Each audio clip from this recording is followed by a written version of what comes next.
friends, Krista here. Thanks for stopping by Books and Jams. I am going to do something today that I have not done in a very long time, but I've been wanting to for ages. I've even pulled out separate books and put them in little piles to do this over the last couple year, but I haven't done it in ages. And that is a try a chapter tag.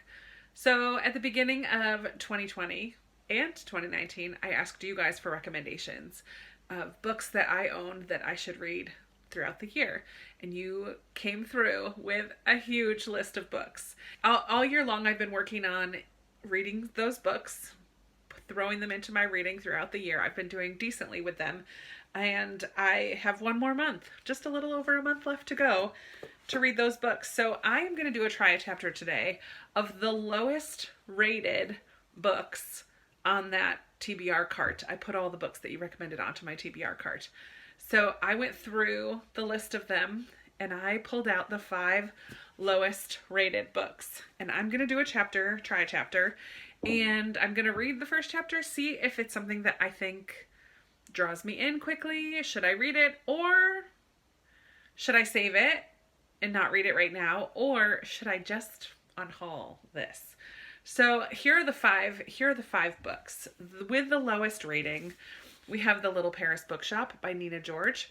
This has a 3.51 on Goodreads, which is pretty low. 3.51. Yikes. Next, with a 3.56, is The Readers of Broken Wheel Recommend by Katarina Bivald. Sounds so good. I'll tell you about what they are about later. But this one has 3.56. This one was given to me by Lindsay last year in our 12 Books of Christmas book exchange. So I'm hoping that I really like the first chapter because I don't want to get rid of it. It was a gift. Then at 3.60, I have The Miniaturist by Jessie Burton. I did read, the other book by Jessie Burton. What was it called now? The Muse. I read The Muse by Jessie Burton and I enjoyed it. So I'm hoping that I like The Miniaturist, but that has a 3.6.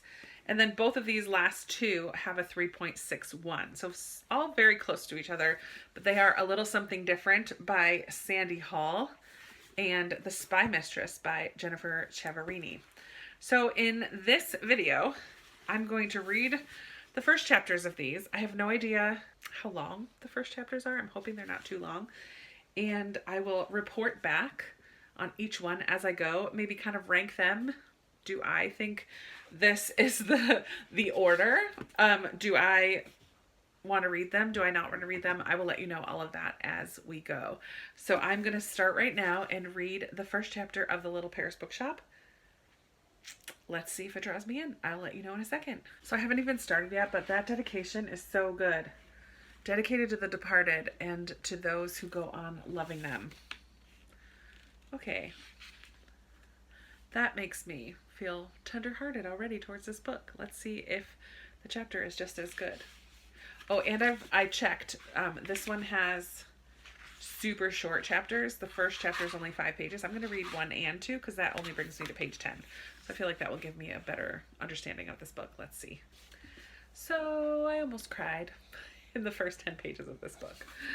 We meet our main character, Monsieur Perdue. I'm sorry for my lack of French ability. He lives in this house that has like a couple different apartments in it, and this woman moved in whose husband just left her for another man, and the rest of the house is trying to provide her with furniture and things that she might need. And he, we learn, has lost somebody in his life. I was thinking that the main character of this was an elderly gentleman. He's just in his 50s. But he has this room in his apartment that for 2 years he's kept the door shut, and not just kept the door shut, but like blocked the door with a bookcase and filled it with books. He is our resident bookshop owner and bookseller, and when they're trying to collect practical things for this woman, he says, "Oh, I can provide books." And they're like, "No, we need like a table and chairs." But when he goes to deliver the table that he has for her, well, he does have a table, and he was going to just buy one because he just wasn't ready to open that room. But then he does open the room, and then right at the end of chapter 2, he slams the door. He's just not ready to face whatever this loss was. So I don't know. It's a woman. I know that much. And it was like 20 years ago. I don't know if it was his wife or just a lover or friend, or I don't know what their relationship fully was yet, but there were just a couple of sentences that really hit me as far as grief and dealing with grief and crying. And yeah, I don't think I'm getting rid of this book. I feel like this is a book that I'm gonna love so far. I'm very interested in reading this one. So let's move on to the next one. Readers of Broken Wheel recommend. I believe this one involved pen pals. Sorry if I moved. I'm dealing with storage issues on my phone. Okay, so in this book, we have Amy and Sarah, who have been pen pals. Sarah lives in Sweden and Amy in Broken Wheel, Iowa. Sarah decides to come to Iowa to visit her pen pal, and when she arrives, everybody is just leaving Amy's funeral. So sad. She decides to stay and open up a bookshop. That sounds wonderful. I'm not sure why the ratings are so low, but I'm going to read the first chapter. These chapters are not numbered. They are just titled. So the first chapter is called Books 1, Life 0, but there are also letters. So I'm going to read the first letter, the first chapter, and the second letter. And I'll stop when I get to that second chapter. I'll let you know what I think. Well, I'm very intrigued by the beginning of this one as well. I'm happy to say that. So we meet Sarah right when she arrives in Iowa. She's sitting in the next town over from Broken Wheel, waiting and waiting and waiting for Annie to show up. Finally, someone approaches her and says, "What can I help you with?" Basically, she gets a ride over to Broken Wheel, and you kind of get this feeling that Broken Wheel is an odd place filled with odd people, and we don't really know that yet, but that's the vibe that you get both from her first interactions there, but also from the people that she talked to in that first little town. So she shows up, goes into the diner, nobody's there. They bring her over, well, just the worker and one other person, and they bring her over to Annie's house where they're kind of having the reception, the post-funeral reception, and nobody really approaches her, nobody really talks to her for a little bit. It's super awkward. And then we learn that she had planned to stay with Annie, and so they're like, "Of course you're going to still stay here. We'll figure out what to do with you tomorrow." And in the two letters, we learn that not only did they write to each other, but they sent each other books, which is super cool as well. So I'm hoping the letters carry on throughout the rest of it as well. And I think they will. I think we'll get glimpses of their communication back and forth. But we don't know yet that she's going to stay. That's from the summary. But yeah, I'm intrigued by this one as well. I thought the writing was fine. Like, it wasn't blowing me away, but it wasn't hard to read or choppy or anything like that. I was intrigued. So 2 for 2 so far. That's exciting. Next, I'm going to read The Miniaturist, which I don't really know anything about. Historical fiction. 1686, 18-year-old Nella Ortman arrives in Amsterdam to begin a new life as the wife of illustrious merchant trader Johannes Brandt. But her splendid new home is not welcoming. Johannes is kind but distant and leaves Nella alone with his sister, the fearsome Marin. Nella's life unexpectedly changes when Johannes presents her with an extraordinary wedding gift, a cabinet-sized replica of their home. I don't really want to keep reading. This cover is stunning. I love the cover. The first chapter, let's see. These are not numbered as well, so let's see how long. Oh, there's a bit of a map. Kind of cool, of Amsterdam.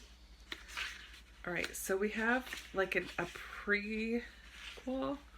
There's like a 3-page little introduction type of, not introduction, but then it starts with part 1. So I will read that as well as the first chapter in part 1, which isn't too long. So that will bring me up to page 16. All right.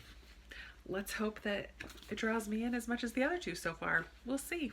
All right, well, I just finished the first chapter of The Miniaturist, and so far it's my least favorite of the 3 that I've read. It still is interesting. We meet our main girl, Nella. So first off, that little prologue starts off at a funeral about 4 months ahead of when the actual story starts. And it's just like the scene in this church, and a man's body is being buried. We don't ever know any names. A girl goes and cries at the gravesite. Another woman is standing in the choir who seems connected to everything, but we don't know anyone's names. We don't know exactly what's going on. Then we hop back about 4 months later, and we see Nella, who's going to be our main character, as she's arriving at her new husband's home, only to find out that he is not there. She was just married to him a month ago and finally is coming to live at his house. His sister is there, and she is a very kind of creepy almost character, very obscure, very not giving answers to any of Nella's questions, kind of making Nella feel uncomfortable. She reminds me, the sister Marin reminds me of Mrs. Danvers in Rebecca. There's this air of haughtiness about her, like this is her home kind of a thing, but she tries to make Nella feel very small and uncomfortable. She points out, oh, there's some kind of smell in the air. And Nella's like, oh, is it my perfume? My mother gave it to me. It's lilies. She's like, yes, it's the smell of lilies. She's quite a humorous character in a way, but also a little bit creepy and dark, very dark. So I'm intrigued by it. I'm interested. Like, I do feel like I would want to pick it up and continue it, but maybe because these two are bookish, I'm a little more interested in these ones at the moment. So I would put this kind of at the bottom of the stack. I think so far, I didn't even put these in order. So far, I'm the most interested in continuing with Little Paris Bookshop, and then Reader's a Broken Wheel, and then The Miniaturist.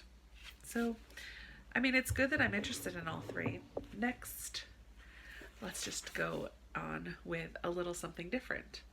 And if I remember correctly, this is kind of a love story told by all other different people other than the two perspectives. I think we get like a ton of different perspectives, but not from our main two people, if I remember correctly. Okay, yes, I was correct. So Leah and Gabe are in a creative writing class, and everyone can kind of tell that there's something blossoming between the two of them. So we get the perspective of the waitress who seats them together, and their teacher, and a squirrel, and the bus driver, and we get all of these different perspectives, kind of highlighting how everyone can see that something is blossoming between the two of them.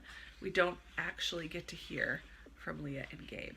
So it's a romance, and it just sounds like it's going to be very interesting. And let's see about chapters. So there's not really chapters. There are months. So we have September, and then October is on page 31. Yikes. Within September, we're going to get different perspectives. So let's see. There's Danny, who's Leah's friend. There's Maxine, a waitress. Bob, the bus driver. Casey, Gabe's friend.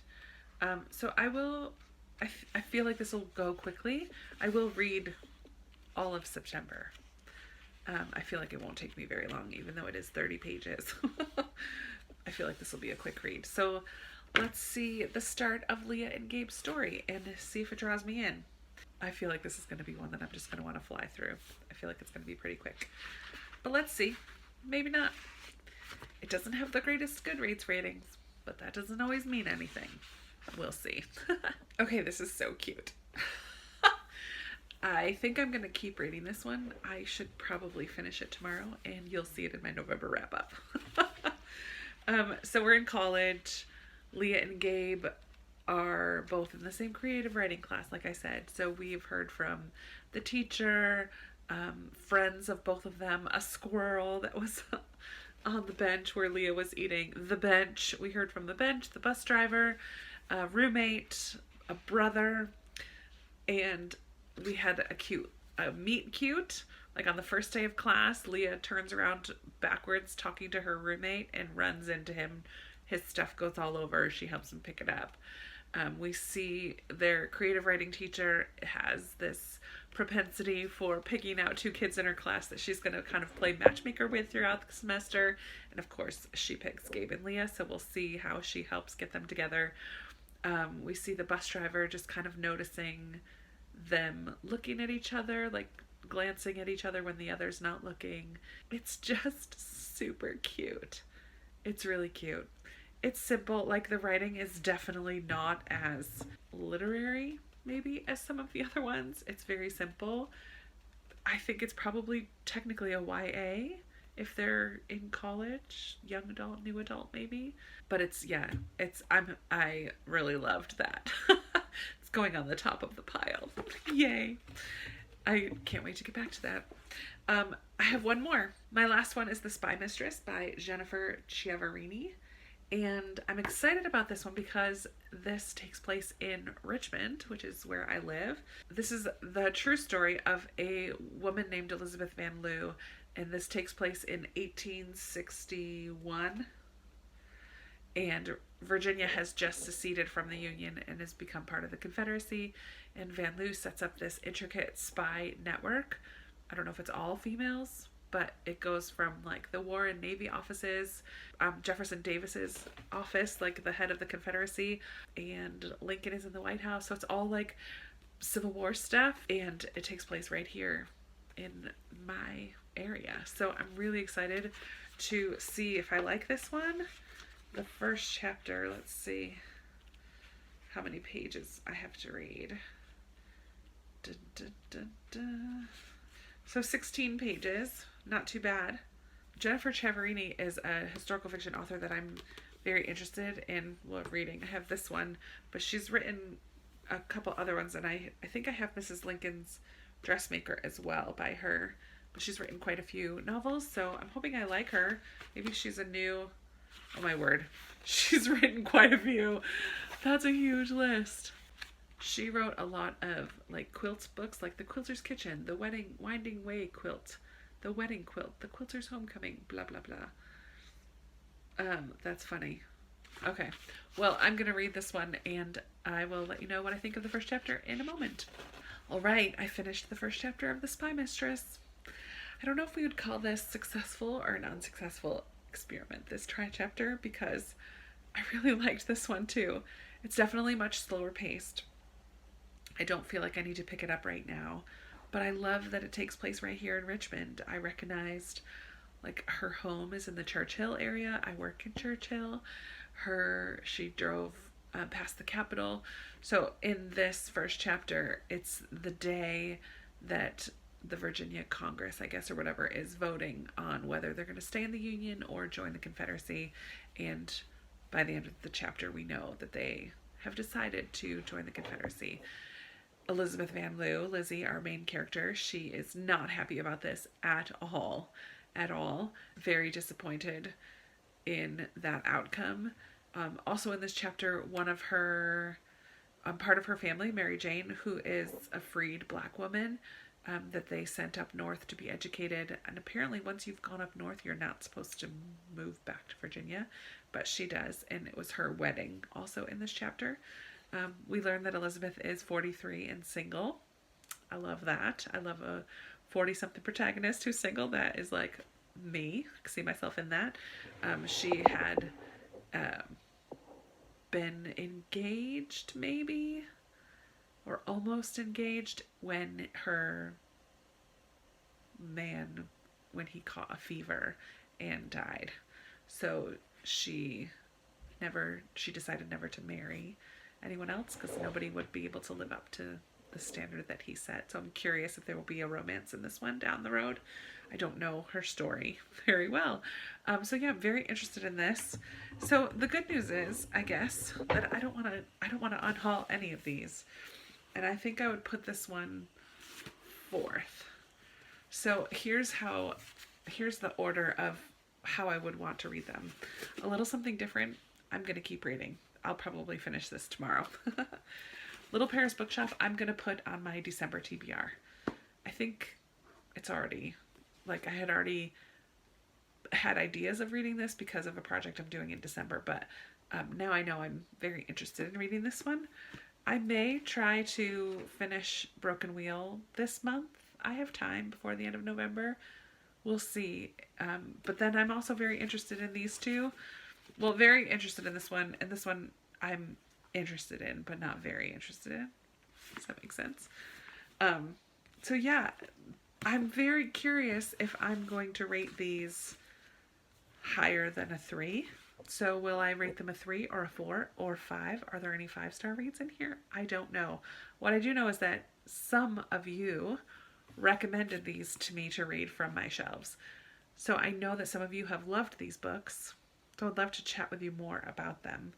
But that's it for this video. I'm going to wrap it up and then keep reading this one. But I hope that you enjoyed this try chapter. I love doing try chapter tags because it's a way for me to get a quicker glimpse at some of my books that are kind of on my radar. So hopefully I can finish. I mean, it'd be awesome if I could finish all 5 of these. I'd like to knock out some more of my TBR cart before the end of the year. So we'll see how it all goes. But let's chat down in the comments below about these books or anything else that you guys want to chat about. You guys know I love talking with you down in the comments. Be sure to give this video a big thumbs up if you liked it. Subscribe if you haven't already. And I will definitely be talking to you in another video very soon.